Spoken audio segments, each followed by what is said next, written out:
მოგესალმებით, მე გახლავართ გიორგი დარასილია და მინდა აუცილებლად მოვიტყო განსაკუთრებით უცხოეთში მყოფი ქართველები პატიმრები მინდა მოვიკითხო და ვისაც განსასწრელი გაქვთ, ვისაც პრობლემა გაქვთ, ყველას მინდა რომ ბედნიერება სიხარული გისურვოთ და აი ამ გადაცემებით რაღაცა დახმარება გაგიწიოთ და თან ჩვენ თავსაც დავიხმაროთ აუცილებლად და დღეს მამა დავით წულეისკირი ყავს, რომელიც რომ მოდის ხოლმე მე ძალიან ბევრი გამოხმაურება არის ხოლმე ამასთან დაკავშირებით რომ ძალიან უნდა რომ ხშირად მოვიწვიოთ ხოლმე და ისე მოხდა რომ ხშირად ვიწვევ იმიტომ რომ ბევრი ადამიანი წერს ხოლმე და მადლობას მოგახსენეთ მამა დავით იმისაც რომ მოგზანდით თქვენ მადლობა და თქვენ დიდი მადლობა რომ ხართ და რაღაცნაირად ესე გადაცემაში რაღაცა გვერდში რო გვიდგახართ და მამა თუ შეიძლება რომ რწმენის ამბავი რა ყველაფერი ის რაც გვემართება ჩვენი ცირედ მორწმუნეობისგან გამო ვერ გადაგვაქვს აი როგორ გადავიტანოთ მამა ეს ყველაფერი და აი რწმენა ისეთი როგორ უნდა მოგცეს რომ ძალა გქონდეს იმისა რომ აი იმ განსასწრებს იმ ტკივილებს ასაც კიდე ცხოვრება წინ გვიმზადებს რომ აი ამას დაუხდეთ რაღაცა ისე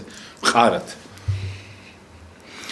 კეთილი გიორგი პირველ რიგში კიდევ ერთხელ მადლობა ყველას ვინც ამ საშუალებას გვაძლევთ ჩვენ სასულიერო პირებს რომ ჩვენი მცირედი ეს გამოცდილება თუ ცოდნა ან სწავლება ადამიანებთან მევიტანოთ ზოგადად მოდი ესე შევეხოთ ჯერ საერთოდ რა არის რწმენა და როგორი სახეობის არის კიდე რწმენა ან ვისთვის არის ეს რწმენა საერთოდ რამდენად საჭიროა ეს რწმენა და შემდგომ დავიხმარებ რა თქმა უნდა ყველაზე მთავარს წმინდა წერილს მამათა სწავლებაზე და ასე შემდგომ ზოგადად ეხლა უმთავრესი რწმენა არის რომ ადამიანი რაღაცას ხედავს უყურებს და შემხებლობა აქვს ამასთან და ეს არ უნდა იყოს ერჯერადი დადასტურება და დარწმუნება შეიძლება იყოს რაოდენიმე გზის მაგრამ მაცხოვარი აი თომას როგორ ეუბნება შენ მხედავო მე აი ახლა უყურე იწყება სულიერი რწმენა მაგრამ ნეტარ არიანო ისინი ვისაც მე არ უხილვარ და რწმენეც ჩემი ესე იგი ყოფილა რწმენა რომელსაც საერთოდ შეხება არა გაქვს მასთან მაგრამ შენი სწავლებით ენდობი მას და ეს უკვე ეხება სულიერ მიმართულებას აი მე ახლა რამოდენიმე წმინდა მამას, რამოდენიმე მამამთავარს 2-3 შევეხები და მე ჩვენ თვითონ დავიწყოთ ჩვენ თავში ძიება იმისა ჩვენი ცხოვრებისეულ მომენტებს სულიერად ვიღებ და სულიერად გვწამს და სულიერი სარწმუნოებით საზრდოობთ თუ მხოლოდ რასაც უყურებთ ამისი გვწამს რომელიც ხშირ შემთხვევაში არ ამართლებს რომელიც ადამიანთაგან მოდის ჩვენ რავს ხედავთ ადამიანს ხედავს უფალი ადამიანის გულს ამიტომ წერია სწავლებაში ნუ ესავთ კაცთას არამედ მოსაპყობდით უფალსა ანუ ყოველივე სარწმუნოება სათავე უნდა იყოს უფლიდან გამომდინარე ამიტომ სწავლება არის მორწმუნეთათვის ასევე სწავლება არის და მაგალითები მცირედ მორწმუნეთათვის და ასევე არის სწავლება ურწმუნოთათვის და ეს ყველაფერი ესე რომ ვთქვათ ასახულია ბიბლიაში შევეხები უმთავრეს მამას, მამა აბრაამ შევეხები მამამთავარს და ძალიან მოკლედ მიმოვიხილავ ახლა რას მინდა ხაზი გაუსვა. აბრაამის ცხოვრებაში იყო ესეთი მდგომარეობა, მისი მეუღლე სარა და მათ შვილი არ ყავდათ. და ძველ აღთქმაში ეს თითქოს ცოდვად მიიჩნეოდა. ანუ ცოდვის შედეგი იყო თითქოს რომ ოჯახ შვილი არ ყავდა. და დღევანდელ დღეს შეიძლება ადამიანი როცა ესეთ მდგომარეობაშია ძალიან დაძაბული იყოს, ძალიან დამძაფრული იყოს, ძალიან გულგატეხილი იყოს. ბევრი. მაგრამ უმთავრესი, მან აუცილებლად უნდა ჯერ ისწავლოს. შეეხოს ამ საკითხებს, როგორიც იყო აბრაამის ცხოვრება, აუცილებლად ვიტყვი ზაქარია და ელისაბედის ცხოვრებას, ნოეს ცხოვრებას. და როდესაც ეს ანგელოზები ესტუმრნენ აბრაამს არ შეიძლება ვთქვათ რომ სარა ურწმუნო იყო. იმიტომ რომ მან როდესაც კი ეს გაიგო ინფორმაცია რომ აბრაამს ახარა ანგელოზმა რომ მას შვილი გაუჩნდებოდა, სარამ გაიცინაო კარავში. ამიტომ მათ შვილს რომ ისააკი დაარქვეს, ისააკი იცხაკი ნიშნავს სიცილს. როგორ იყო აბრაამის ცხოვრება? არა მარტო ღვთისმოყვარულს აბრაამი გამოხატავდა კაცთმოყვარებაში. აი რა რწმენა ქონდა მას. ყოველივე თავისუფალი დრო მისი იყო რამ გზად მიმავალსო ქარავანსო სახში შეიპატიჟებდა ანუ ეგრეთ წოდებულ ვაჭრებს მგზავრებს აკლემებს დაარწყულებდა ადამიანებს დააპურებდა აი კაცთმოყვარებით ერთ-ერთი საშუალებით ყველაზე სტუმართმოყვარე იყო როგორ წერია სწავლებაში პავლე მოციქული რას ამბობს სტუმართო მოყვარეობას ნუ დაივიწყებთო რას აუცრება ეს პირდაპირ მნიშვნელობით იმას კი არ ნიშნავს რომ დროს დარება და ქეიფი მოაწყო სახში არა როგორც კი ამის საშუალება იქნება ადამიანები მოიწვია და დააპურე ქრისტეთი როგორც დამოკიდებულებით სწავლებით ასევე დააპურე ის მატერიალურადაც დაბურება არ არის მარტო ქეიფი და მაპატიე და რაღაც ღვინისმა. თან მაგრაც ხელოდაო მამაო და ეიდგაო ჭიშკართან და ელოდებოდა. რა თქმა უნდა, ეს 8 წელია. დიახ. ეს არის ლოცვა. ადრე ჩვენ ვთქვით, რომ ლოცვა არ არის მარტო ტექსტობრივად რო კითხულობს ადამიანი. ყოველივე კეთილი საქმე არის ლოცვა. როცა არ იყო დამწერლობა, აბა როგორ ლოცულობდა ეს ხალხი ღმერთთან საურთიერთობო ენა, იყო დამოკიდებულება როგორც მისულთან, ასევე ადამიანებთან. ეხლა გავიხსენებ მეორეს. როგორ იყო ნოეს ცხოვრებაში? ნოეს საუბარი და ნოეს ესე რომ ვთქვათ სწავლება ღვთის შესახებ ადამიანებს სასაცილოდ არ ყოფნიდათ და წარმოვიდგინეთ ახლა მთელ სამყაროში ნოესი ჯეროდა და სწამდა მხოლოდ მის ოჯახის წევრებს არა იმიტომ რომ ისინი ვალდებულები და ან მოვალენი იყვნენ არამედ მათი რწმენიდან გამომდინარე მის მეუღლე შვილებს ოჯახის წევრებს და ასე შემდგომ და ვიხილეთ რა მოხდა წარღვნა ეხლა დავუსვათ ესეთი შეკითხვა როგორ გაიმეტა უფალმა ეს ხალხი? მაშინ შეკითხვა ისმის, რატო შექმნა უფალმა ეს ხალხი? არამნებავს წარწმენდა ცოდვილისაი, არამედ მოქცევაი და ცხონებაი მისი. აი რას ამბობს უფალი? დღევანდელ მდგომარეობაში მე თავში ვახსენე, მცირედ მორწმუნეები, მორწმუნეები და ურწმუნოები. აი ეს ადამიანი ვინჯერ სარწმუნოებაში არ არის ის ადამიანიც უფალმა იცოდა რომ ესეთ მდგომარეობაში იქნებოდა, მაგრამ იმიტომ კი არ შემოიყვანა ამ ქვეყნად რომ ესეთ მდგომარეობაში ყოფილიყო. მას თავისუფალი ნება მისცა და ადამიანმა თვითონ ჩაიგდო თავი ესეთ მდგომარეობაში. თუმცა სანამ ცოცხალია ადამიანი, როგორც ავაზაკი, ბოლო წუთამდე აქვს საშუალება რომ მოექცეს. და ამიტომ დადიოდა ნოე ამ ადამიანების მოსაქცევად, ამიტომ არ უნდა უფალს ნებისმიერი ადამიანი წარწყმდეს, უნდა რომ ჯერ მოიქცეს და მერე ცხონდეს. ნოეს შემდგომ უკვე ახალ აღთქმასთან ახლოს მივარ ზაქარია და ელისაბედი და რატო ვახსენებ ამას? ზაქარია სასულიერო პირია. ხო, უდავოდ სარწმუნოებაში ხო უნდა ყოფილიყო ზაქარია მტკიცე. და ასევე რა თქმა უნდა ელისაბედი და ჩანს მართალნი იყვნენ ისინი წინაშე ღვთისა. მართლობა ერთეულ ადამიანებზეა ნათქვამი. როგორც დიდობა, აი ბასილი დიდი, პახუმი დიდი დიდობა, თუნდაც ძველი და ახალ აღთქმაში. მაგრამ ესეთი ადამიანი, რომელიც შედის საკურთხეველში და მსახურობს, აი კმებით რომ მოუწიაო მას, იხილავს ანგელოზს. და ანგელოზის ხილვა მაშინ უმეტეს შემთხვევაში იყო სიკვდილის მაუწყებელი და შიში დაეცა მას დიდი. აი ხედავთ, ადამიანი არის რწმენაში მაგრამ ადამიანური, მატერიალური, ცხოვრებისეული შემთხვევის წინაშე როგორც კი დადგა სიკვდილის შიშმა როგორც ლია. აი ეს არის რომ მუდმივად უნდა იზრდებოდეს და ვითარდებოდეს ადამიანი რწმენაში. და როცა ეს ამბავ შეიტყობს, ნახეთ როგორ ხდება, როგორ ეუბნება ანგელოზი, მე ვარ თავარ ანგელოზიო, წინაშე ღვთისა მდგომარე და წარმოგზავნილი მისი და შენ რომ ჩემი არ ირწმუნე, უკვე ეუბნება, ნახეთ არ ირწმუნე. ჩვენ კი არ ვაბრალვით რომ მცირედ მორწმუნეობა გამოხატა მაშინ. არა, რა არ ირწმუნე, შენ დადუმდები, ანუ დამუნჯდები. მანამდე ვიდრე ამას არ იხილავ. ხედავ კაცმოყვარება როგორი დიდია, სულ და მუდმივად კი არ დამუნჯდა უფლისგან. ეს უფალმა დაუშვა, რომ თვითონ ეს ადამიანი თავისი რწმენის საპირწონედ დამდგარიყო. საკუთარი ცხოვრებიდან ესე რომ თქვა საკუთარ მესთან დარჩენილიყო და ენახა სად არის მისი სარწმუნოება რა ჩვენ ხშირ შემთხვევაში გვჭირდება და ამას გონიერება ქვია კეთილგონიერება და როდესაც ივანე ათმოცემელი ამ ქვეყნად ევლინება როგორ ამბობს დაწერა და თქვა ანუ ჯერ ხელი და დასაწერი მოითხოვა საშუალება და დაწერა რომ ივანე იქნება მის სახელი და მე ამავდროულად ამეტყოლდა ეს არის მინდობა ღვთისა და ეს მუდმივად უნდა იზრდებოდეს ადამიანი ამაში და ჩვენ ვენდობით ჩვენს პირობითად ახლო მყოფელებს ოჯახის წევრებს ჩვენი სამსახურის ზემდგომებს მე იმადგან რომ მოდის იმედ გაცრუება გვიტყდება გული და როდესაც ადამიანს უკვე გული იუტყდება აქ უკვე ადამიანური აზროვნება შემოდის რატო ინება ეს უფალმა რატო დაუშვა და ამ ადამიანს და ნაწყენდები უფალს და უკვე რა ხდება ვადანაშაულებთ უკვე ფაქტობრივად უფალს აქ უკვე მცირედ მორწმუნეებზე და ურწმუნოებზე მაქვს საუბარი. ჩვენ ხომ მე პირადად მცირედ მორწმუნე ვარ და ხშირ შემთხვევაში ვამბობ ამას, იმიტომ რომ ხანდახან რაღაცა პრობლემიდან ემოციები ისე მძლავრობს, ადამიანურად ვაზროვნებ, ადამიანურად ხედავ ეს რატო ხდება, ეს რატო ხდება და არა მაქვს იმდენი ბოლომდე მინდობა უფლისა, მაგრამ ეს ასწავლებადია, როგორც იობს ქონდა. როგორ თქვა იობმა, შენი იყვნენ და შენვე წაიყვანე. აუცილებლად მინდა ვახსენო აბრაამით დავიწყე და ისააკის დაბადების შემდგომ რომ უფალი ისევ როგორ დააყენებს საპირწონედ რწმენისა, რომ უნდა შეწიროს მას.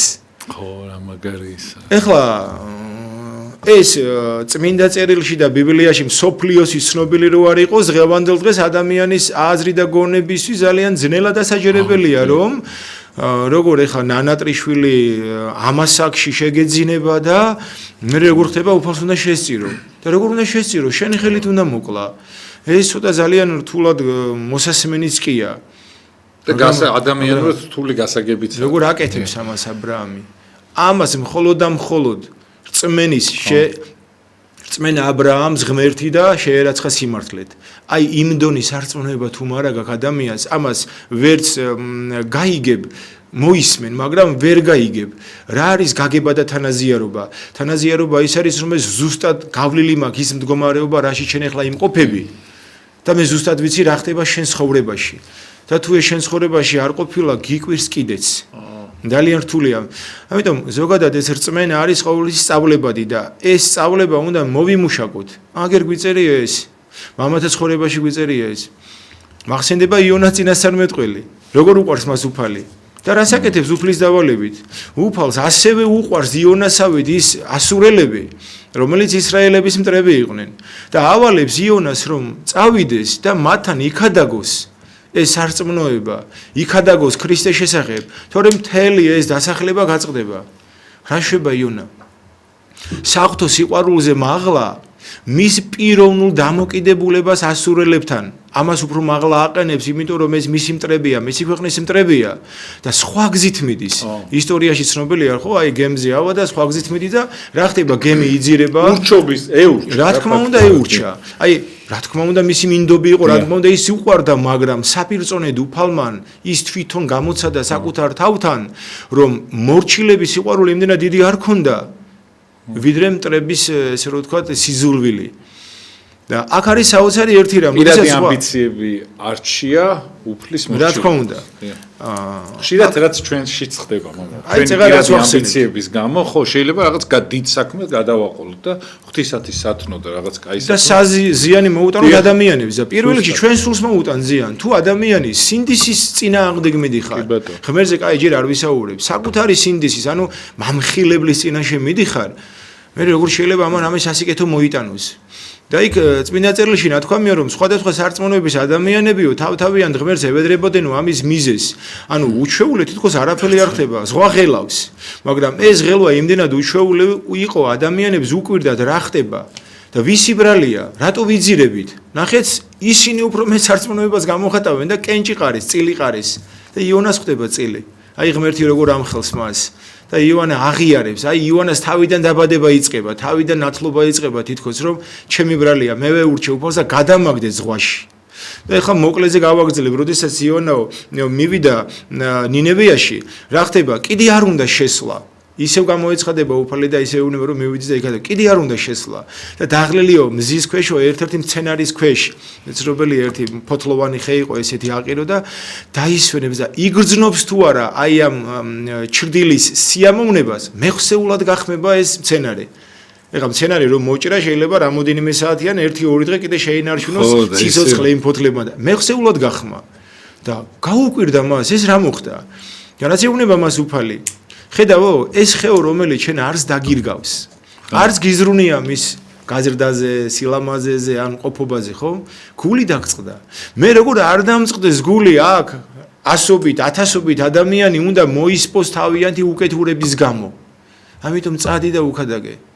და რა ხდება? იონა შედის, ხადაგებს და რა ხდება ნინევიაში? მთელი ნინევია ინათხლება, მოდი ესე რო ვთქვათ. ანუ ურწმუნოებაში მყოფი ადამიანები იონას ერთი ქადაგებით უფრო მორწმუნეები გახდნენ, ვიდრე იონა იყო მანამდე, სანამ ამ ამბავს შეიტყობდა უფლისგან, ხო, წადი და იქადაგეო. რატომ? საიდან ჩანს? შეიტყო და უარყო. არ წავიდა და ამათმა მოისმინეს და დაუჯერეს ერთ ეგრეთ წოდებულ ვიღაც უცნობ იონას. ცხოველებიც კი ამარხულაო მეფემ. წარმოვიდგინეთ, ნაცარზე დაждაო, ჯვალოთი შეიმოსაო. აი როგორია მადლი ღვთისა, როგორ მოქმედებს ადამიანზე. ეხლა ჩვენ ეს ღვთის მადლი პირველ რიგში აი ამ წმინდა წერილიდან უნდა მივიღოთ, რითაც ეს არის გაჟღენთილი. და მე აუცილებლად უნდა მივიღოთ იმ სულიერად სუფთა წმინდა მამებისაგან, ვინც ამ მადლისგან იკვებება. ჩვენ ყველა შეგვიძლია წავიკითხოთ ეხლა ბიბლიაზე პირადად ვისწავლოთ, მაგრამ ვიქადაგოთ. პირობითად სექტანტები ავიღოთ ვიღაცა რომელიღაც სექტან ამ მიმდინარეობა მისწავლოთ ბიბლია და მას ქადაგებს. ისინი ღვთის სიტყვას ქადაგებენ, მაგრამ უმადლოდ.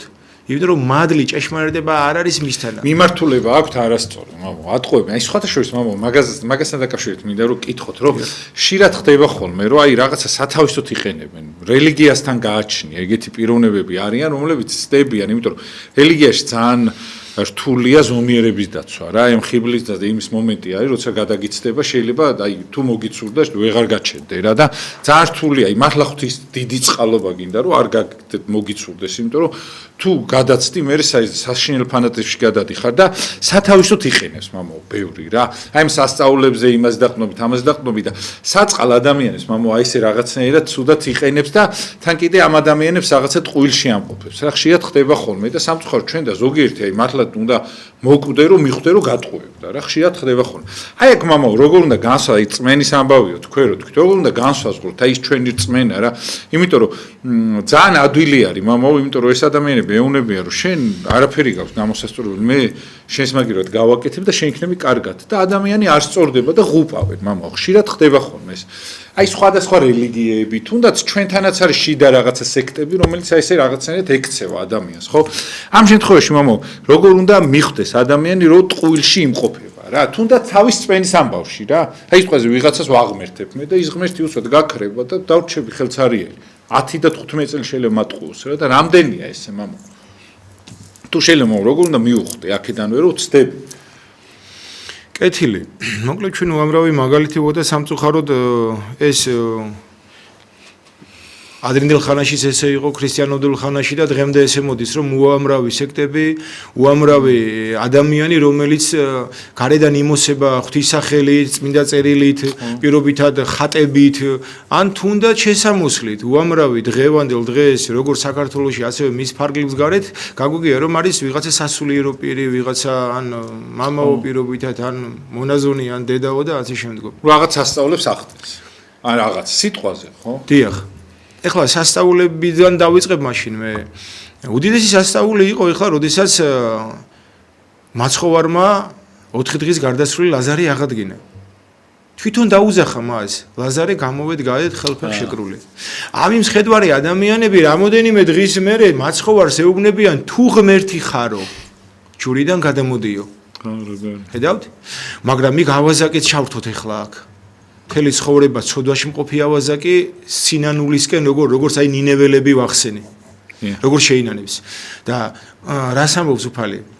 ბოროტი და მემრუშე მოდგმა ეძიებს სასწაულს და სასწაული მას არ მიეცეს გარდა იონა წინასწარ მეტყველისა. როდესაც და კიდევ ვერ ჩავრთავ. მაცხვარი ამბობს, პირველად ეძიებდეთ სასუფეველს ღვთისასა. სიმართლესთან ყოველივე შეგეძინოთ, ნახეთ? და ამავდროულად შეიყვარე უფალი ღმერთი შენი ყოვლითა სული და გონებითა ნებითა ძალით. ჩვენ როგორც კი რაღაც ადამიანური, მატერიალური პრობლემა გვაქვს, ნუგეშ ვეძებთ და გამოსავალს ისევ თითქოს მატერიაში, თითქოს ადამიანთაგან და ამ დროს ატომღაც ღმერთი გვაქვს მივიწყებული. და თუ ვინმე ადამიანი ლამას სიტყვას გვეტყვის, მოხიბლული ვართ. აი სწორედ ამ მოხიბლული როცა არის ადამიანი და მის მსმენელთან არა არის ღმერთი, მაშინ როგორ ხდება? მორწმუნე ადამიანს ეშმაკი ებრძვის და ურწმუნო ადამიანს ეშმაკი მართავს. მორწმუნე ადამიანი როდესაც რაღაცას ეძებს, მაგრამ როგორც კი ეკლესიამდე მოსასვლელს გზას აცდება და ისევ ადამიანთაგან უნდა ნუგეში, სწორედ ისეთ ადამიანებთან, ისეთ ბჭყალებში, სარწმუნოებაში თუ სექტაში ვარდება, სადაც მას აბსოლუტურად, ესე რომ ვთქვათ, აი როგორ ვთქვათ, ხიბლავენ. აი წარმოვიდგინეთ რა. ხო, კამიკაძე ვერაცნობიერე. აი არაერთხელ მithქვამს ესე ცოტა იუმორნარევად, რომ ადამიანი იკეთებს რეკლამას. მაგალითად, ხსნი ჯადოს ან პირობითად ვაკეთებ ხავისა და ბარაქის წამალს. და მასთან ვიზიტი ფასიანია. ლოგიკურად ისმის შეკითხვა, ამათ ჯელობა არ უნდა. თუ თქვენ შეგიძლიათ ხავისა და ბარაქის რაღაცა რეცეპტის დამზადება, ეს ხო შეიძლება თქვენთვის გაამზადოს ძალიან ბევრი და მთელი ცხოვრება მიიღოთ. და მე არ დამიწესო 5 ლარი. და ვიღაცების, რა ქვია, თავისუფალი დრო არ დაკარგო იმაში, რომ პაციენტები, ეგრეთ წოდებული კლიენტები როდის მიიღო. ეს ხო ძალიან მარტივია. მე ამასთან მისული ადამიანები თითქოს მინდობილია და განკურნე თავი შენიო. ორი აზრი არ არის ამაში. ასევე ყველა სფეროში ესე მოდი ავიღოთ. აი მოდი უხეშად ვიტყვი, მე ვარ სამღვდელო მსახური და მღვდელმსახური, რომელიც მხოლოდ წმინდა წერილით, მამათა სწავლებით, ადამიანს არასწავლის, აუცილებლად მათ შორის მოხდება ესეთი დისბალანსი ადრე თუ გვიან, პირადი შეხედულებებით უწავიდა, პირადი სწავლებებით უწავიდა. რაზეა ეს დაფუძნებული? ვინ არის და ან რა არის ამისი წყარო? ასევე ავიღოთ მედიცინის მუშაკები, ხო? თუ ადამიანი არ გეცოდება, არ გებრალება და ამის შემეცნება არ აქვს, უფრო მარტივს ვიტყვი. მოიყვანეთ სახლში მაგალითად რაღაცის ხელოსანი. თუ ის ადამიანი ამაში ვერ ერკვევა, ძალით არ უნდა გააგზო და თუ შენ ამას ატყობ, გაგიფუჭებს იმასაც, რაც გაქვს. ესია იმ ჯანმრთელობასაც დაგიზიანებს, იმ ცოდნასაც დაგიკარგავს და იმ სულიერებასაც გაგიქრობს ისეთი ადამიანები, ვინც ამის სპეციალისტები, მოდი ესე რომ ვთქვათ, არ არიან. აქედან გამომდინარე გვჭირდება კეთილგონიერება. უნდა ვითხოვოთ. ამიტომ კეთილგონიერების მადლი მოდის, როცა ადამიანი არის ძიებაში. არა ვნახე მართალი დაგდებული და მთხოველი წინაშე ღვთისმსახურისა. ნახე როგორ წერია, თუ ადამიანი ღვთის წინაშე პურს, მასხოვნებელს, მარადიულობას ითხოვს, ის ღმერთი მას არ დააგდებს. სოლომონის ცხოვრებაში როგორ არის? რა ითხოვა სოლომონმა? კეთილგონიერება ითხოვა და სიბრძნე. უამრავი რამე ჭირდებოდა იმ დროს იმ ეპოქაში მის ქვეყანას. მაგრამ ეს ითხოვა. აქედან გამომდინარე, ჩვენ აუცილებლად ბოლომდე მინდობა მხოლოდ გმართებს უფლისა. აი ეს არის წმენაში გაზრდის, აღზრდის კიდევ ერთი საფეხური. ბოლომდე უნდა მიენდო უფალსა და ბოლომდე უფალს რომ მიენდო, მარტო სწავლება არ კმარა, მორჩილება კიდე ჭირდება ამას. სიმდაბლე. სახარებაში წერია, არა ყოველმან რომან ისმინოს. ანუ ჩვენ ყველამ ვისმინეთ, თურმე ეს როგორ უნდა გავაკეთოთ, მაგრამ უფალი არამედ რომან აღასრულოს ნება ღვთისა. დედამიწაზე ახლა კიდედგან თითქმის ახარება ყველგან ნახადაგებია, მაგრამ ამისი აღსრულებას ბევრი რამე ჭირდება, მოთმინება, თავდაბლობა, პატიება, ლოცვა, მარხვა. ამიტომ ეს ბოროტი ჩვენ როცა გვებრძვის, უნდა ვთქვათ ეს მე ფსალმონის სიტყვები, ჯერ გულის სიწმინდეზე, გული წმინდა იდაბადე ჩემთან აღმერთო და სული წრფელი. აი ეს ყველაზე მთავარი რაცა გულის სიწმინდე. გამიხდან გვამსაო, ამბობს, ანუ გვამს ეძა. მის ხეულს. დიახ, მამა, აი როგორ უნდა შევიგნოთ ჩვენ ეცით რა არის მამა, მესმის იმ ადამიანებს, ვინც სიტყვაზე რაღაცეთ მოტყუებულია, ძალიან ბევრი წლები, ბევრი ადამიანი იყო მოტყუებული, ეხაც უფრო ცოტა წინ წამოვიდა ეს სწავლება, წიგნები, რაღაცა და უფრო ცოტა გამოფხიზდა ადამიანი, მაგრამ ნახეთ მამა, რა ადამიანი მაინც ცოდო არის მამა, რაღაცას ეჯაჭვება რა, აი რაღაცა შეიძლება ვიღაცა მოატყოს, აი მაგალითად უთხრას, რომ აი ამ კალამს თუ ატარებ თან რაღაცა შენი პრობლემა მოგვარდება და ფსიქოლოგიური მომენტია, შეიძლება ატყოს ადამიანი. ამ დროს წარმოვიდგინეთ არ ეჯეროს რომ ზიარებით შეიძლება ყველაფერი მოგვარდეს. აი წარმოვიდგინეთ ხე ის ადამიანს რომელსაც არ ჯერა სიტყვაზე ეკლესიის წირვის ზიარების, უცბად მიდის სადღაც მკითხავთ ან რაღაცა. ანუ აი სასწაული ადამიანთან რაღაცნაირი აი ის არის რა ქვია ცნობის მოყარე არის რა და ამ ცნობის მოყარეობით სარგებლობს ვიღაცა ბოროტი ადამიანები და ნუ ულაგებენ ისე რომ სამწუხაროდ იქამდე მაგისნაირი 1000 ყავ დაღუპული და ამასაც ღუპავენ. აი ჩვენ როგორ უნდა მივხვდეთ მამაო რომ აი ამ ყველაფერს ჩავეხსნათ და რაღაცნაირად ლოგიკურად, იმიტომ რომ ჯობია რომ მამაო პირდაპირ ჭირ შეხედო თვალებში, იმიტომ რომ ეს შენი ტვირთია. მე ხა რაც არ უნდა დამემართოს ვიღაცა გარდამეცვალოს, აი მაქსიმუმ ყველაზე დიდი ტკივილი, ხო? იმის ატანი ჩემი ტვირთია. ჩემთან ვიღაცა რომ მოვიდეს და ეხა მე ამას უშვები, იმას შვები და ამით ეხა მე გავექცე ჩემ ტვირთს და იმას გადავყვე, ხო? ეს არის ტვირთზე არიდება იმის. ეგრე წმინდა გიორგიც იზამდა და ქეთევან წამებულს თავის ტვირთს გაიქცეოდა, ხო? ესე არის ჩვენ მამაო როგორ უნდა ავიტანოთ ეს და დავითმინოთ, იმიტომ რომ ფაქტია რომ შენი ტვირთს ატანა როცა არ შეგიძლია, მაშინ სარგებლობს სხვა ადამიანი შენი ცხოვრებით. და ხვდები რაღაც ან სექტაში ან რაღაცა უბედურებაში, რომელთაც თელ ცხოვრება ხარ ბურუში და ცოდვა ადამიანი, მამო, მესმის, ეხლა დღეს ესეთი ის არის, პირობები არის, რომ ამ ტკივილს ვერ უძლებს ესეთი მდგომარეობაში მყოფი ადამიანი და იმიტომაც არის, რომ ვიღაცები სარგებლობენ მისით. აი ჩვენ როგორ უნდა ჩავეხსნათ, მამო, ამ ყველაფერს და რაღაცნაირად აი რას უნდა მივმართოთ, რომ ეს ყველაფერი რეალურად ჩვენ თვალწინ იდოს, იმიტომ რომ შეიძლება რაღაცას გაექცე ვიღაცის იმით, მაგრამ იმდენად ცუდ სიტუაციაში აღმოჩნდე, მამაო, რომ ძალიან ბევრი წელი ძალიან დიდი ტკივილის ქვეშ იყო რა. და რაც ხდება ხოლმე, მე ესე ემართებათ ხოლმე სამწუხაროდ ჩვენთან. კეთილი გიორგი. თავშივე ესე შეკითხვას დავსვავ. რა უნდა ამ პიროვნებას? რა გვინდა ჩვენ? ჩვენ გვინდა ქრისტეს შედგომა და გვინდა ცხონება. უფალი ამბობს, უკე თუ ვინმეს უნდეს შემოდგომა ჩემდა, უარყოს თავითვისი და აღიღო ჯვარითვისი და შემომიდგეს მე. აი თუ ცხონება გინდა, ამიტომ თავშივე ვთქვი, რომ ჩვენი მიმართულება შეიძლება მიიღოს როგორც მორწმუნეობაში მყოფ ადამიანმა, როგორ განამტკიცოს თავისი სარწმუნოება და ურწმუნოებაში მყოფი ადამიანი როგორ მოექცეს. და რას ნიშნავს საკუთარი თავი უარყოს? პირადი, საკუთარი მატერიალური აზროვნებები, სურვილები, ეს უარყო არ ნიშნავს რომ არ გინდა. შენ ეს გინდა ქვეცნობიერში, მაგრამ ეს შენ რო გინდა, სათნო არის თუ არა შენი სულისთვის. ჩვენ ხო თავშივე ვამბობთ, რომ ქრისტეს შედგომა მინდა, რას ნიშნავს? მე მინდა ცხონების გზაზე ვიარო, ანუ სული გადავირჩინო. და მე თავშივე გააზრებული მაქვს, რომ ეს ჩემი სხეული ადრე თუ გვიან განხარწყლებადია.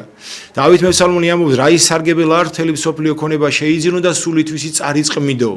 და თუ ადამიანისთვის მხოლოდ ხორციელი ცხოვრება მარტო მატერიალური, მათთვის ახარებისეულ ერთ იგავს გავიხსენებ. იყო ვინმე ერთი მდიდარი და მისი სახელი არ არის ცნობილი. დიდარი იყო ეს, რომელიც იმოსებოდა ძოწეულით და ბისონით და ასე შემდეგ. და მის ახლთან იყო ერთი გლახაკი ვინმე ლაზარე, რომელიც ვერც კი დადიოდა წყრულებით, ქვეძრებოდა, ანუ ხოხავდა. ძაღლები დიახ, ძაღლები ესე რო თქვა ულოშნიდნენ იმ ტკივილს და უამბებდნენ. და როდესაცო გარდაიცვალაო მდიდარი აღიხილნა თვალნი თვისიო ჯოჯოხეცა შინაო და იხილაო ლაზარე და მათ შორის იყო დანახეთ კი დიდი. ანუ ხედავთ რა მდგომარეობას გვეუბნება სახალხო. ლაზარე, რომელიც მისი სუფრიდან გადმოგდებულ რაღაცა ნამცეცებით იკვებებოდა. დიახ, და არც კი ამ ადამიანს ერთი ჭყალებში რო ვთქვა, ერთი ნაჭერის კი არ ემეტებოდა, მისთვის როდესაც უამრავი საშუალება ჰქონდა ამისი, თუნდაც მატერიალური. ესე იგი ადამიანი, რომელიც მატერიალურად ცხოვრობს, დედამიწაზე მიიღო ბედნიერება, ჯოჯოხეთში ხედავს რა მდგომარეობა არის სასუფეველში. ხედავთ და რა შეუბნება უფალს. ჯერ მათი დიალოგი უფალმა შენ დედამიწაზე მიიღე ბედნიერება და ამით იყავი კმაყოფილი. ეხლა ნახეთ რა ხდება ესეთ ადამიანს. მე ცოტა ჩავწყვეტე საუბარი. თავის ოჯახის წევრებზე უკვე დარდობს, ჭყალებში ზრუნავს. გთხოვო უფალო, ევედრება მას, ლაზარე აღადგინეო. ნახეთ ვის გაცოცხლებას ეუბნება.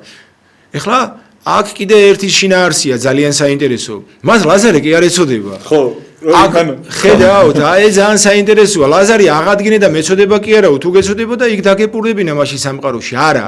ისევ თავისიანები ეწოდება, რომ ჯოჯოხეთში არ მოხდეს ლაზარეს აღდგენება, იმიტომ უნდა, რომ მისი ოჯახის წევრებიც იქ არ მოხდეს, სადაც თვითონაც არის. ეს ნაწილობრივ სასიკეთოა. მაგრამ ლაზარეს აღდგენების მიზეზი ამის უკან ამხელა მზაკრობა უდგას. მზაკრობა მისი სინანული კი არ არის. ამიტომ ჩვენ ერთ გადაცემაში ვახსენეთ, რომ სიკეთე, რომელიც საცხონებლად არ არის გასული და მიზნად დიდება, პატიმოყარეობა და აქით საპასუხოს მიგება ეს არ არის სიკეთე. ეს სიკეთე არის მისთვის ვისაც აკეთებ, მაგრამ თქვენთვის არ არის ეს სიკეთე. ხედავთ რა უნდა ამ ადამიანს? და თხოვს რომ ლაზარესო ეხა მისი განსაცდელი რა არის? აი დედამიწაზე რა ბედნიერი იყო და რა ასნატრობს ჯოჯოხეთში. ძალიან როგწყურია და ერთი ყლუპი წყალი როგინდა. არა, ლაზარეს უთხარი რომ თითო წყალში ჩააძა და გამიგრილოს. ლაზარე ვერ ხედავს რა მდგომარეობაშია სხვა. ეს მომავალი სწავლება ისეთი, მაგრამ ეს ადამიანი აქედან ხედავს რა მდგომარეობაშია ის. ეხლა ამას თავშივე დაუბრუნდეთ, სადაც ეს მდიდარი ლაზარე შემოვიყვანეთ. როდესაც ადამიანი ღმერთზე არ არის მინდობილი, მაგ შემთხვევაში ისევ ადამიანურად ებრძვის ამ პრობლემებს და უკვე ენერგია, როგორც სულიერი, ასე ფიზიკური ეცლება. არ გეყოფა. რა თქმა უნდა არ გეყოფა. ეს ხო ენერგია საღვთო მადლით მოდის და მამები ამბობენ მიუტევე უფალსა ზრუნვა შენი და მან გამოგზარდო შენ. დავით მესალმონი ამბობს ყოველი კაცი ცრუ არის. ნოესავთ კაცთას არამედ მოსაპყობდით უფალსა. ამიტომ ეს ადამიანები, ვინ ჩვენს ირგვლივ არის, ერთი გამოცდილი სასულიერო პირი ასგარდაცვლილი ესე სწავლებას ამბობდა. ყოველთვის რომელ საქმეზეც მიდიხარ, ექიმთან მიდიხარ, პედაგოგთან მიდიხარ თუ სასულიერო პირთან მიდიხარ, ან სამსახურთან დაკავშირებით, სახლიდან გასვლისას ილოცე და თუ არ ახარ ჯერ სარწმუნოებაში, პირჯვარი მაინც გადაიწერე. იყოს არა ჩემი, არამედ ნება შენი უფალო. აი ეს უნდა გამოვიმუშაოთ ადამიანებმა, რომ ეს იყო ღვთისნება.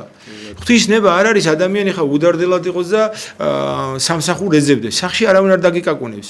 ღვთისნება არის, როდესაც შენ ეძებ სამსახურს პირობითად და მაგალითად ერთგან არ გაგიმართლებს, მეორედგან არ გაგიმართლებს და ინარჩუნებს სიმშვიდეს. ასევე არის ღვთის აღმოაჩენ უფალსთან. რა თქმა უნდა, ამ შენ ტკივილი იქნება თუ რაც არ უნდა იყოს, დიახ. თვითონ უფალი მიგიყვანს იქ და ამასობაში შენც იზრდები. სულიერად, ღმერთზე მინდობით იზრდები. და როდესაც ამას უღმერთო და აკეთებ, ყველგან გიჭირს. ერთგან მიხვედი წუწუნებ, დაარდობ, გული გიტყდება, წახვალ მეორესთან წუწუნებ, დაარდობ, იტყდება, გული გიტყდება. აქედან გამომდინარე, რომ მოუკლებლივ ილოცებდეთ ნიშანს, რომ მოუკლებლივ ადამიანი უნდა ეძებდეს და ცდილობდეს სიმართლის, სიწმინდის, ჭეშმარიტების ძიებას, ქრისტეს ძიებას. აი ძალიან მოკლედ თქვი, ახლა ქრისტეს სათანადოები და ასე შემდგომ და კეთილგონიერება უნდა ითხოვოს ადამიანს, რომ გაიაზროს, რომ ბოლომდე ამ ჭაობში არ ჩაიძიროს და ადრე თუ გვიან როგორც ავაზაკი გონს მოვიდეს. სავალე პავლე მოციქული ავიღოთ. გულწრფელად ცოდვაში იყო. მაგრამ გულწრფელი იმიტომ იყო, რომ რაც მან იცოდა ჭეშმარიტება მას პატიოსა და წმინდად მსახურებდა. მაგრამ როგორც კი მის ცხოვრებაში ეს თვალციბნელე შემოდის, როგორც კი მის ცხოვრებაში ქრისტესთან დიალოგი შემოდის, კეთილგონიერებას იჩენს. ჯიუტად კი არ დგას ფარაონივით, რომელსაც მოსეს წინაშე ყოველი მცნების, ყოველი ესე რომ ვთქვათ, უბედურების მერე პირდებოდა მოსეს და ებრაელებს გაშვებას. და ბოლოს ჩვილების დაიხოცნენ, მაგრამ მაინც ბოლოს გაეკიდა მოსესი მეწამულ ზღვაზე, რომ შური ეძია და ასე შემდგომ. ასე რომ კეთილგონიერება ჩვენ უნდა ვითხოვოთ ღვთისგან. აუცილებლად უნდა ვითხოვოთ, რომ გვაჩვენოს უფალმა სწორი გზა, როგორ ჯობია, რანაირად ჯობია და ამისთვის მამები ლოცულობდნენ. ან რამოდენიმე დღე, ან მსახურებას აღავლენდნენ. არსებობს ერთი პარაკლისი ყოველი თხოვნის აღსრულების წინ. ადამიანი მიდის მომსახურთან და ვილოცოთ მამაო, ესეთი პარაკლისი არსებობს, რომ თუ ეს უფლისთვის სათნოა გამოვიდეს. თუ არა და მშვიდად ხარ. ამას ამბობს ისე სახარება. ტვირთი ჩემი უღელი ჩემი ძიმიარ და ტვირთი ჩემი მსუბუქარსო, ტკბილარსო უღელი ჩემი უფელი ამბობს. როგორ შეიძლება ხა ადამიანისთვის უღელი ტკბილი იყოს? ან ტვირთი მსუბუქი იყოს? აბა მატერიაში აიღე ტვირთით მსუბუქია. მატერიაში ის ტვირთი, რომელსაც იღებ, ანუ ფიზიკურად მუშაობდა ეს შენი შვილებისთვის, კეთდება და შენი ჯანმრთელობა და ყოფიერებისთვის, გიმსუბუქდება ეს შრომა და გიხარია და გხალისო. ასევეა ის ქრისტიანული ღვაწლი, ამ სიცხეში წირვაზე დგომა, მარხვა, გიჭირს. მაგრამ თუ ამას ქრისტეთი აკეთებ და ქრისტესთვის აკეთებ და ცხონებისთვის აკეთებ, რა თქმა უნდა, მე ეს არის მსუბუქი. და ეს არის ტკბილი. გიხარია ამის კეთება. ქრისტესის მართალი ბრძანა. ესე უნდა ვეცადოთ. აი აბრაამი რო ახსენე თავიდან, ძალიან დიდი იმდენად სიცხე იყო მამო იმ შუალედში. ვინცო ხელოსნები და ისინი ყავდა, ისინიც ისვენებდნენ, რომ ზეს გამოსვლაც არ შეიძლებოდა. მე საღამოს იტყებოდა ეს ადამიანი წარმოიდგინე გამოდიოდა და გარეთ სტუმარს ეძებდა, რომ ვიღაცას არ ჩაევლო და დაპურებული არ ყოფილიყო და ამხელა ის არის, რომ ადამიანი რომ აი ამ დონე აი კი წუხდები, ხა აბა თუ არ შევწუხდით, ხო ერთმანეთის გამო, აი ყველაფერს მამო თქვენ რასაც საუბრობთ, ეს ელამაზად, ყველაფერი არის იმ ბოლო ის უნდა იყოს, რომ ჩვენ უნდა ვისწავლოთ ერთმანეთსაც შეწუხება, მამო.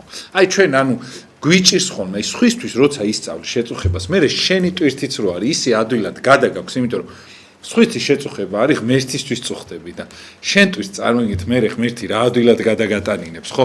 ჩვენ ეს არ ვიცი სამწუხაროდ აი რაღაცა დაგვაცალცალკევა ადამიანები ბოროტმა ამ ქვეყნად და მე ვეღარ ვწევთ იმ ტვირთს, იმიტომ რომ სხვის ჭირში რაღაცნაირად არ ვართ, ჩვენში კიდე გვიჭირს ესე და ვერ ვიტან და ეს გაეგოისტებული ადამიანი ბოლოს რაღაცნაირად ძალიან ცუდად ამთავრებს და მამო როგორ უნდა მოვერიოთ ამ ყველაფერს თუ შეიძლება კიდე რამე რო გვირჩიოთ ისეთი, იმიტომ რომ კი შეიძლება იყო მთელი ცხოვრება ავაზაკი, მაგრამ რაღაც მომენტი არის, რომ როცა არ გაქვს ავაზაკობის უფლება, როცა ღმერთის გვერდში ხარ, ის ყველაფერი უნდა გადადო გვერდზე და უნდა აღიარო და რაღაცნაირად უნდა ის შანსი უნდა გამოიყენო, იმიტომ რომ ცხოვრებაში იშვიათად ხდება ხოლმე ის, რომ რაც არ უნდა ცუდი იყოს საქციელით ადამიანი, რაღაცა მაინც არის, რაღაცა ნაპერწკალი, რომელშიც ღმერთს დაინახავ და შეიძლება ცხონდეს ადამიანი. მოკლედ სახარებაში წერია ესეთი რამე რომ მდიდარიო ძნიად შევაო სასופელო საცათესაო და უადვილეს არსო აკლემიო იმ ნემსის ყუნჩი გაძვრესო ანუ ეს ის ჭე იყო სადაც განბაჟების ადგილი იყო და იქ უნდა იქ რომელი აკლემის გავიდო და იმ ტვირთვით რისი ტარებაც მას შეეძლო ის არ განიბაჟდებოდა და ამიტომ დაჩოქილი დამხრული გადიოდა აკლემი ცხოველი ესე რო თქვა და ძალიან რთული იყო ეს რატომ ახსენე ახლა რომ დღევანდელ დღეს თითქოს ამ სოფლიურმა სიამტკბილობამ პირდაპირ მნიშვნელობით სიმდიდრე და ფუფუნებამ თითქოს ადამიანებს უშლის ხელს ტაძრამდე მოსვლისკენ მაგრამ ეს არ არის განმაპირობებელი იმისა რომ ადამიანი არ ცხონდეს სიმდიდრე თუ გარდაგარეოდეს ნუ შეაპყრობთ გულთა თქვენთა და ასევე სახარებისეული იგავი ერთი მდიდარიო რომელსაც მოსავალი გაუბევრდება პირველი ფიქრები რა არის მისი ეხლა ძველ ბეღლებს დავანგრევო ახლებს და დიდს ავაშენებო ამ მოსავალს დავაბინავებო და მთელი ცხოვრება ესე ვიქნებიო და უცბად და ერთი არ გახსენებია მას ან გაჭირებული ან მის გვერდში მყოფი აი ჩვენ ხშირად ვამბობთ ხოლმე რომ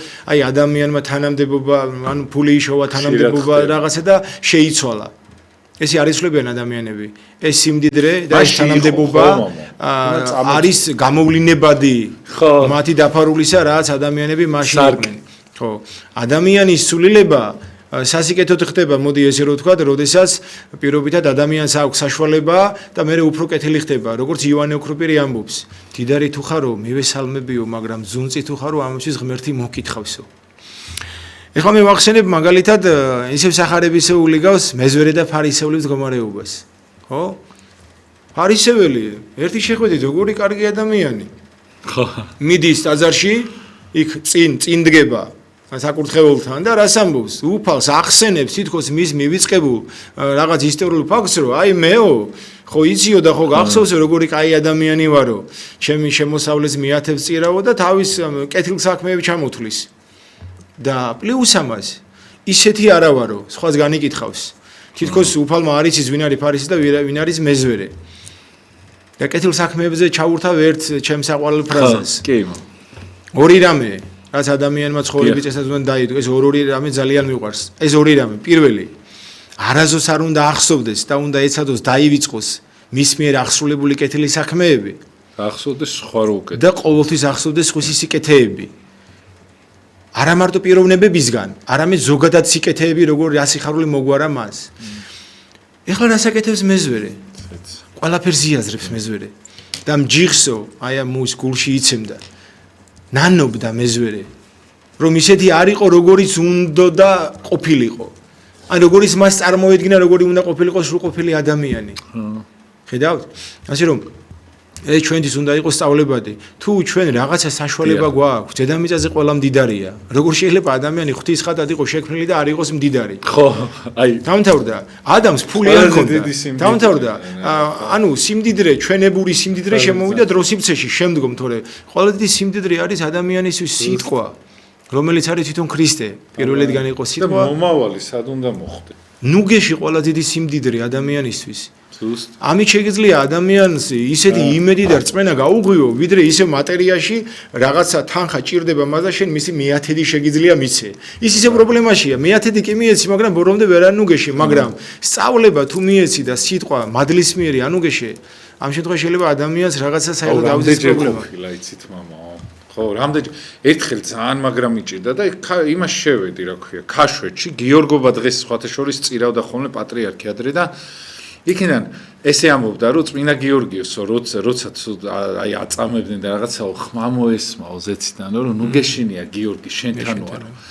აი ხა იმ წავს ჩემთვის მამაო მილიონი რომ მოეცათ, აი ეგრე ვერ გამაძლიერებდნენ რა. იმდენად დიდი ძალა მომცან, ეხა უწმიდესი სიტყვას თვითონ ხო ძალა აქვს მაგას ვენაცვალე, მაგრამ ის მისიქითაც მამაო, აი იმდენად ძალა მომცა მამა, აი როგორია რა და აი ჩვენ უნდა ვიცოდეთ რომ კი ტკივილები რაღაცები იქნება ჩვენი ცხოვრებიდან გამოდი აბა ამ ქვეყნიდან ეხლა ხო როგორ უნდა უმტკივნეულოთ ვინ წასულა ხო გამორიცხულია რომ წახვიდეთ ან თუ კაი ადამიანი ხარ მით უმეტე რაღაც გრძნობები უფრო წინ გაქვს წამოწევ და ბევრი რამ გტკივა მაგრამ ამ ყველაფერს იმხელა გვირგვინი მოსდეს თუ ამ ტკივილებს ჩვენ რაღაც ზეცით დავითმენთ ხო და თუ შეიძლება მამა აი თქვენ ახსენეთ რომ აი ეს მდიდარი არისო ყველა ადამიანიო ხო ყველა ადამიანში მაგალითად არის ის სიძლიერე რაც აი ღმერთმა არავინ არ დაჩაგრა ხო თუ შეიძლება ეს როგორ უნდა მიხდეს ადამიანი რომელიც დღეს გულგატეხილია და ფიქრობს რომ აი არ გაუმართლა მაგალითად ბევრს არ გაუმართლა მართლა ამ ქვეყნებმა და ადამიანი თვალსას რო შეხედოთ მართლა არ გაუმართლა ეხლა ვიღაც შეიძლება ვიღაცას ქვებით რო ქოლავდნენ ეგონა რომ არ გაუმართლა აი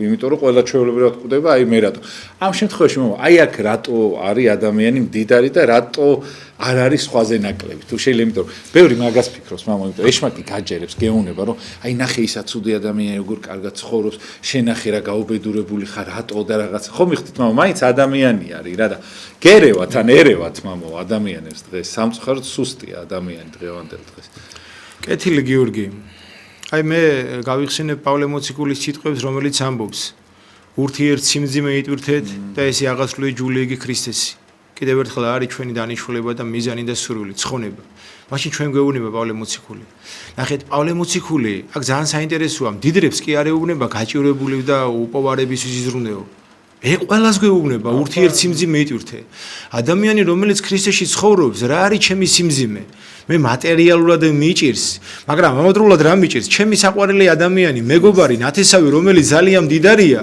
უღმერთო ცხოვრობს აი ჩემი გაჭირება რა არის და მე მისთვის ლოცულობ ეს არის ჩემი პასუხისმგებლობა და ვალდებულება პავლე მოციქულის სიტყვების აღსრულებისა ეხა მისი ვალდებულება და მომალეობა რა არის რომ ის მდიდარია ღმერთი დაინახოს ჩემი დახმარებით, თქვენი დახმარებით, მისი დახმარებით. ანუ ჯერ ღმერთამდე მისასვლელი გზა მისთვის თუ პირდაპირ წირვაზე დგომა და ბიბლიის წაკითხვა არ იქნება, რასაც ხედავს ამ სამყაროში და შეუძლია ის ნამცეცი, რომ მიცეს.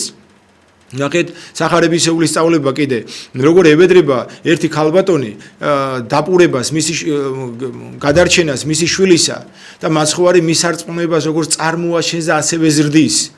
და არ არისო კეთილიო ლუკმაპურიო შვილებისგან მოვიღო და ძაღლებს მივცეო ანუ მორწმუნეებს მომაკლო და ურწმუნო და რას ეუბნება ეს ქალბატონი ძაღლებიც ხო ჭამენო იმ ნამცეცებისგან რომელიც დიდრების სუფრიდან გადმოცვივდებიანო აქედან გამომდინარე ჩვენ თუ დღეს ადამიანი არის სიმდიდრეში და ჯერ ღმერთი ვერ შეუცნია ან ჯერ ამისთვის მისებული გაგებით ვერ გეგმავს ან არიცის, რავალი სიტყვა შეიძლება გამოვიყენოთ. იმას მაინც ხო ხედავს რა მდგომარეობაშია თუნდაც მისი მეზობელი, თუნდაც მისი ახლობელი და უნდა გაიხსენოს ზემოთ ნახსენები მდიდარისა და ლაზარეს ამბავი, რომ მასაც იგივე არ დაემართოს. აი, კიდევ ერთხელ გამომეორდები, პავლე მოციქული რას ამბობს? მამათა სწავლებაში როგორ გვიწერია, ოქრო და ვერცხლო შეჭამსო ჟანგი. ჩვენ რო კაცობრიობა ძალიან გვიყვარს. ხშირად ამბობ ამას. ჩრჩილი გაღრნისო თქვენს ქონებას.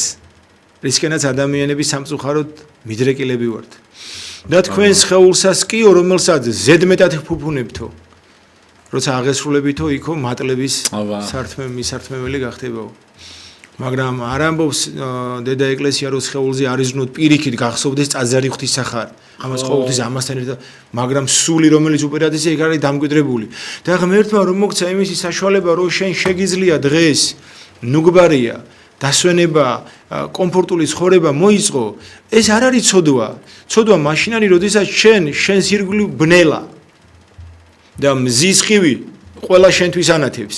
და შენ ანარეკლი არ ახარ ამ მზის ხივისა რომ სხვასაც რაღაცა წილობრიობა ამ სინათლისა მიცე თუნდაც შემეცნებისა თუნდაც ლუკმაპურზე ასე შემდგომ თვარე ირეკლავს მზეს უსულო აი როგორი ეცი რაღაცა უცოდ მომაგონდა თვარე ირეკლავს მზეს და ისიც მზის ანარეკლ სინათლის სახით გვაძლევს ჩვენ და შენ ადამიანო გონიერო როგორ არ შეიძლება აირეკლო ის სიმდიდრე რაც მოგცა უფალმან როგორც მატერიალური ასევე გონებრივი ფიზიკური და ასე შემდგომ აირეკლო ნიშნავს რომ ვინმეს დაეხმარო აჩვენვან ასწავლო ამიტომ არის რომ ადამიანი იმით კი უნდა ამაყობდეს რომ აი რომ დიდარია რა გააკეთა და რას აკეთებს დაფარულში გააკეთეო ლოძე დადეო ხალხური სწავლება და ქვა ლოდი აუცილებლად დაგხვდება წინ. ქრისტესის უნდა ვაკეთო ჩვენ ყოველივე. აი მას უნდა ვეცადოთ. დიახ. და თუ შეიძლება მამა, აი ძალიან დიდი ბოდიში თუ ვცბათ, აი ბევრი ადამიანი რაღაცა უსამართლოდ იტანჯება, რაღაცა. ნუ ჭყალებში ხა ჩვენ ყველა ჩვენი ტვირთი გვაქვს და რა შეიძლება რომ ამ ადამიანებს უთხრათ? აი ხა ზოგი უცხოეთშია, ზოგი პატიმრობაშია, ზოგი ჭირისუფალია, ზოგი ეტლშია, მამო. აი რა შეიძლება რომ ნუგეშის სახით მამო ამ ადამიანებს უთხრათ, რომ აი ღმერთზე არ განაწყენდნენ და რაღაცნაირად პირიქით აი ამ ტკივილში და აი ამ წუხარებაში ღმერთი რო იპოვონ და პირიქით რომ აი ეს ყველაფერი გადაიტანო, რა შეიძლება რომ უთხრათ ამ. აი მოკლედ ორ ციტატას ვიტყვი. პირველი, ხშირად გავიმეოროთ არა მარტო მათ, მეც მიყვარს ეს და ყველამ. მეც მიყვარს ეგ თქვენი ნათქვამი, მამო, მეც ვიმეორებ ხოლმე. უფალი ნათელჩემდა და მაცხოვარჩემდა ვისამეშინოდეს. ხო. უფალი შესავედრებელ არ ცხოვრებისა ჩემიზედან ვისგან შევზრწუნდე. აი ეს მდგომარეობა არის და ადრეს ვახსენე. ყველა ადამიანი რაღაც ზღვარზე რაღაც პრობლემაშია, მაგრამ მის მდგომარეობას კიდე უამრავი ადამიანი ნატრულობს. აი ეს მithქვამს და მადლიერება არის ყოველთვის მდგომარეობიდან ზიახსლა. მადლობა უფალო რომ ესე მდგომარეობაში ვარ და უფრო მძიმედ არა შემაძლებინე უფალო ამატანინე იობი ამას ამბობდა სულ რატო ხდებოდა ესო და ვერ ხდებოდა და მოთმინებით იტანდა ანუ მოთმინება იობის იყო სწორედ მისი სარწმუნოების გაღვევა ჩვენც ესე უნდა ვეცადოთ ეხლა უამრავი ადამიანი არის ზოგი საპრობილეშია ზოგს ვიღაცა გარდაცვლილი ყავს ზოგი თითქმის ჩვენ ვართ აი ამ საზოგადოების წევრი ვართ ჩვენ ოჯახებშიც ყოფილა ესეთი მდგომარეობა ესეთი პრობლემები და აქედან გამომდინარე ჩვენი სარწმუნოება მხოლოდ ჭეშმარიტი მაცხოვრებელი ქრისტიანულ სწავლებაში ვიპოვით ყოველივეს ნუგეს რომ გვახსოვდეს რომ ეს ჩვენ სასიკეთოდ ხდება მხოლოდ იმ შემთხვევაში თუ ჩვენ ამას ღვთის მინდობით გამოვიყენებთ ეს უფალმა ინება და უფალმა დაუშვა კიდევ ერთხელ მეურდები არამნებავს წარწმუნდა ცოდვილესაი არამედ მოქცევი და ცხონება იმისი ეხლა ბევრი ადამიანი აი საპრობილეს ვახსენებთ ხოლმე ხო ბევრი ადამიანი სამართლად საპრობილეში იმყოფება და თუ ამას ისწორად გამოიყენეს მაშინ არის ის გონიერი ადამიანი და ბევრი ადამიანი უსამართლოდ იმყოფება საპრობილეში ამასაც სწორი მიდგომა უნდა რომ ამ ადამიანმა გაანალიზოს რა მოხდა მის ცხოვრებაში და რატომ დაუშვა უფალმა ეს და უამრავი ისეთი მაგალითი რისგან დაიცვა კი რა თქმა უნდა ეს ჩვენ ხო მომავალი არ ვიცით აი ყველაზე რთული არის რომ აი განსაკუთრებით ყველაზე მძიმე შემთხვევა არის როდესაც მაგალითად პატარა ჩვილი ან ყრმა აღესრულება და სულ ისმის ხოლმე ის რომ აი რატო დაუშვა ეს უფალმან ამის პასუხები მხოლოდ სარწმუნოების სიმაღლეებზე შეიძლება გასცე როდესაც ისტორიულ საკითხებს ისწავლი წაიკითხავ და მიენდობი ღმერთს მან იცის მისი მომავალი აი მე მღვდელმსახური ვარ და გარდაიცვალა ადამიანი ნუ ახალგაზრდა ყმაწვილობაში რომელმაც მაგალითად თავი მოიკლა ან ღვთის გმობაში აღესრულა და ჩვენ მის ნათესავებს მეგობრებს ოჯახის წევრებს ნაცნობებს არ აქვს მნიშვნელობა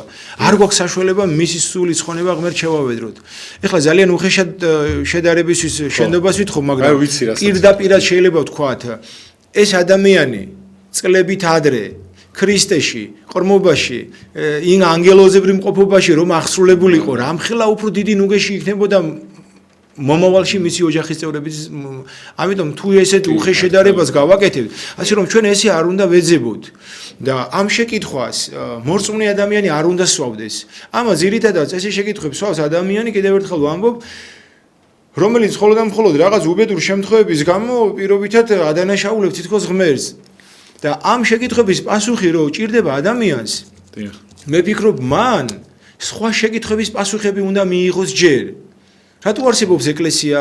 რაში ჭირდება მას აღსარება? არის თუ არა საჭირო ზიარება? უნდა იაროს თუ არა ეკლესიაში და ეს ყოველივე რომ მისთვის შესამეცნებელი გახდება, მე აუცილებლად ესე შეკითხვას არ დასვავს.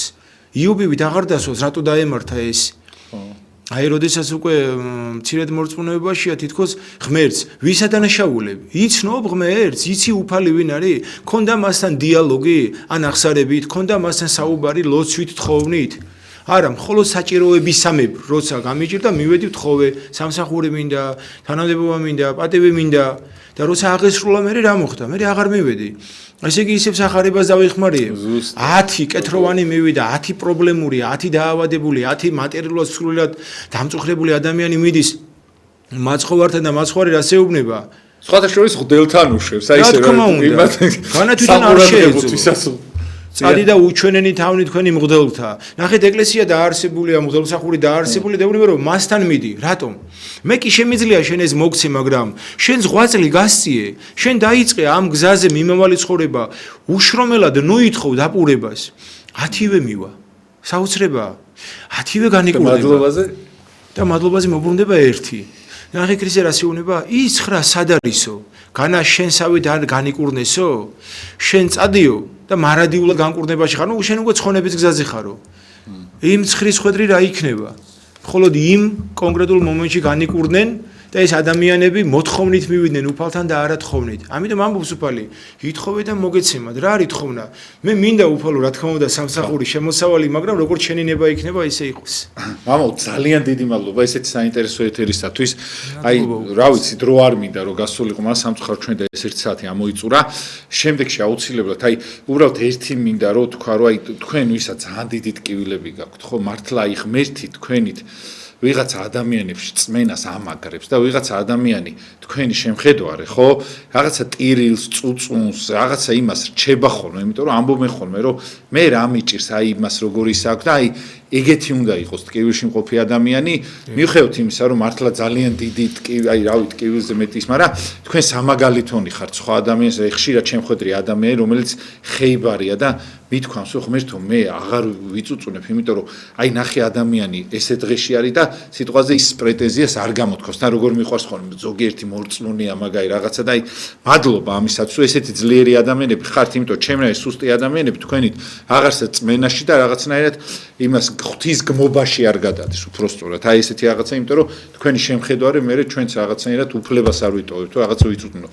სამწუხაროდ ჩვენ და დრო ამოიწურა, მამა დავით წულეისკირი გახდა ჩემი სტუმარი, დიდ მადლობას მოგახსენე. მადლობა თქვენ, გიორგი. მოგზაინებს ესეთი ლამაზი საუბრისათვის მართლა უღრმესი მადლობა. მეც მადლობა ყველაფრის. დიდი მადლობა მამაო და მამა დავით კონჯარია გვეყოლება შემდეგ ნაწილში აუცილებლად არ გადართოთ და ყველა აი განსაცდელში ვინც ხართ ყველას მოგიკითხავთ და ბედნიერებას გისურვებთ და აი ღირსეულად დათმენას და ატანას გისურვებთ, იმიტომ რომ მაინც გადასატანი გვაქვს ეს ყველაფერი რა.